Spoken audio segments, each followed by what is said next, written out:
pass of Glencoe proper now, and as you see, the mountains literally are right next to the road. You've got all the nice waterfalls going down the side at the moment, courtesy of all the rain that we've got, and look at that view ahead. Absolutely amazing. Such a beautiful place.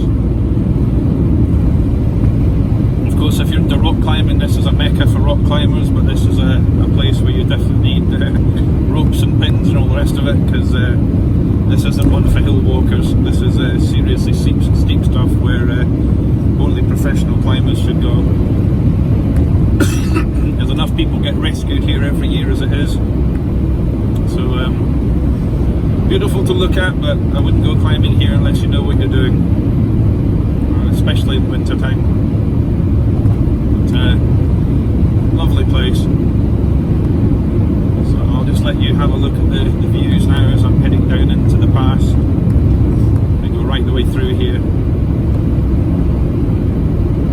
Just beautiful.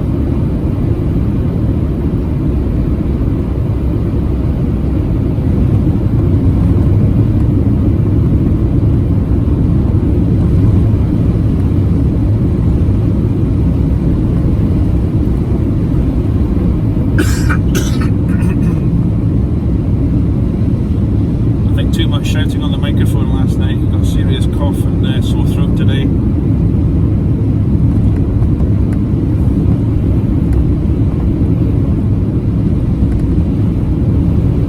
So quite a steep and treacherous road this one. Have to be a bit kind of careful, not go too fast.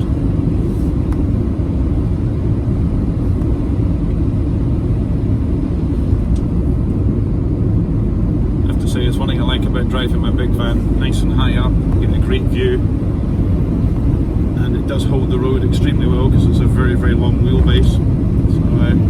So here we are. You're getting right into the pass of Glencoe now.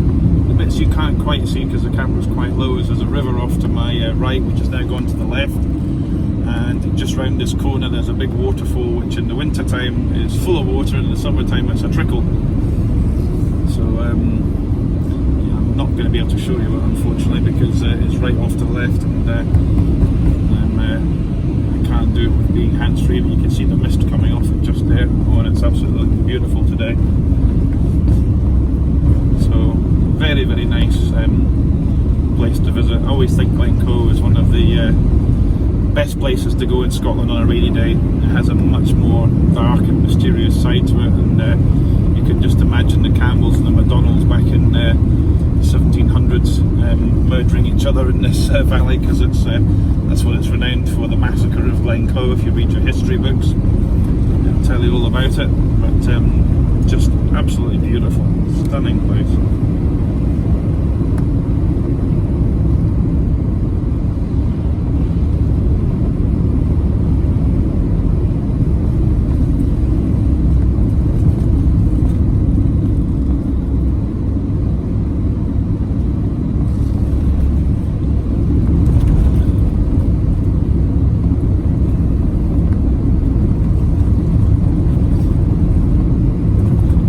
The memories that you get brought back to you when you go to places. And I always remember when I came up here as a child, I must have been probably 10 years old, maybe younger, when we first came up to Scotland. This is one of the places that we came to, and I always remember when my dad was alive at the time. My mum, my dad, my sisters, we all came up to Glencoe, and just at the very end here there was a boat that was kind of upturned, and it was pouring with rain, and we had a barbecue underneath the boat to shelter from the rain, and it was a very unusual stay, shall we say. One that always sticks in your memory. It's just one of those things that is never to be forgotten, and that's where I first discovered this little sort of deep pool underneath the bridge that we're going to cross very soon.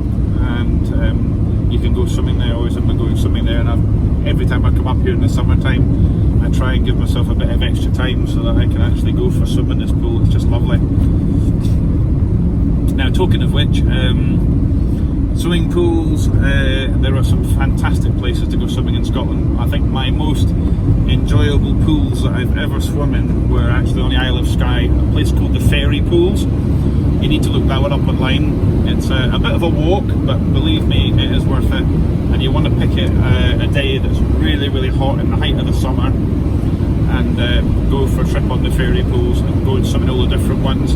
There's actually one that you can dive into from up fairly high. I think it must be 40-50 feet, and you can jump off and go into the pool. It's deep enough that you won't hit the bottom. I saw many people doing it, but that wasn't for me. I was like, no thanks, I ain't doing that in a million years.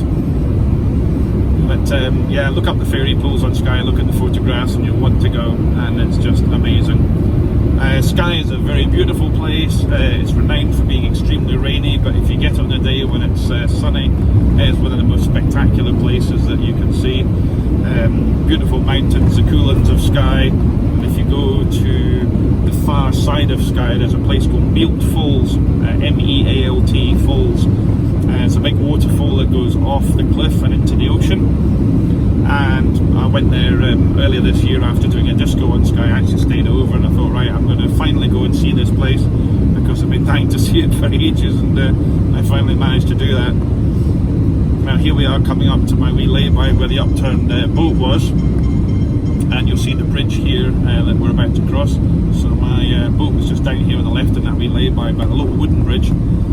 We're about to cross a bigger bridge here, which you can't really see because it's quite well hidden. But right underneath this bridge here that you're seeing now, and I'm going over as we speak, there's a lovely pool to swim in. You can go down the little road on the right hand side, and it's a magical experience. It's really good seeing all the water cascading down the river to my right hand side, which is really well flooded, and it's got like a greeny white kind of look. It's so clean and pure, and just the colour of the rocks underneath. It's stunning. So there we go, more or less at the end of Glencoe now, and then pretty soon you'll be seeing some salt water from the west coast of Scotland for some of the big lochs that come quite a long way inshore. So I hope you've enjoyed this video, and I'll be back with another one in a little while.